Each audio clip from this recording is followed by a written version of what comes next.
నిత్యం రాజకీయంగా విమర్శలు చేసుకున్న వివిధ రాజకీయ పార్టీల నాయకులు రైతుల సమస్యలపై కర్నూలులో ఒక వేదికపై వచ్చారు.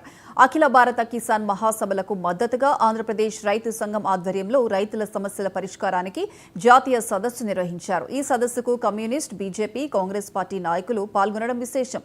కేరళ రాష్ట్ర వ్యవసాయ శాఖ మంత్రి ప్రసాద్ ఈ సదస్సులో పాల్గొన్నారు.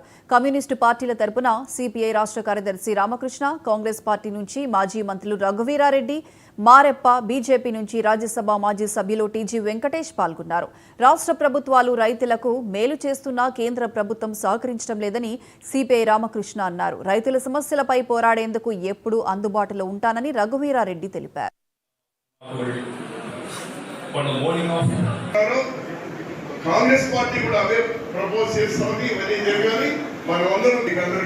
నా దేశంలో ప్రపంచంలో ఏ దేశాల్లో కూడా ఇంతమంది ఇన్ని కోట్ల మంది ప్రజలు ఈవెన్ చైనాలో కూడా వ్యవసాయం పైన ఆధారపడి జీవించడం. మరి ఇంతమంది ప్రజల ఇవాళ దీనిపైన జీవిస్తూ ఉంటే ఇవాళ ప్రభుత్వాల వైఖరేంటి? ఇంతకుముందు రఘువీరారెడ్డి గారు చెప్పారు, మొత్తం మంత్రిగా ఉన్నప్పుడు కాంగ్రెస్ గవర్నమెంట్ ఏం చేసిందని, తర్వాత తెలుగుదేశం గవర్నమెంటు, జగన్మోహన్ రెడ్డి గవర్నమెంటు, ఏ గవర్నమెంట్లు అనగానే మన రాష్ట్ర ప్రభుత్వాలు ఇంతో కొంత వాళ్ళు చేసేది ఎంత అన్నా కానీ వారు రైతుల గురించి మాట్లాడతారు. ఇది జగన్మోహన్ రెడ్డి గవర్నమెంట్లో కానీ, లేదా చంద్రబాబు నాయుడు గవర్నమెంట్లో కానీ, లేదా అంతకుముందు కాంగ్రెస్ గవర్నమెంట్లో కానీ, ఓకే రఘువీరారెడ్డి లాంటి వాళ్ళు వ్యవసాయాన్ని ప్రేమించే వాళ్ళు కాబట్టి వీళ్ళు కొద్దిగా ఎక్కువ దానిపైన కన్సర్న్ ఉండొచ్చు.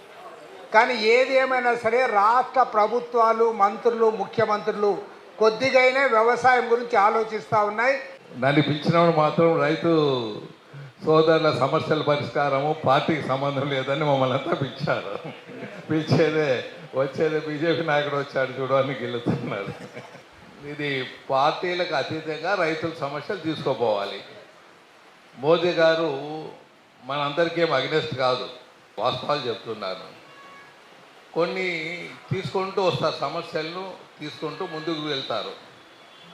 ఒకటి మాత్రం నిజము, కేంద్ర పరిపాలన మీ కమ్యూనిస్ట్ రాజ్య పరిపాలనలో ఎలా ఉంటుందో కేంద్ర పరిపాలన బీజేపీలో కూడా అంతకన్నా తక్కువ లేకుండా హానెస్ట్గా మినిస్ట్రీలు పనిచేసే రాజ్యం ఈ రోజుల్లో ఈ స్వాతంత్రం వచ్చిన తర్వాత ఉన్నది ఏమంటే కేంద్ర ప్రభుత్వంలో ఉండే మినిస్టర్లు హానెస్ట్గా పనిచేసే దాంట్లో ముందడుగు వేస్తున్నారు. దాంట్లో డోకా లేదని తెలియజేస్తున్నాను.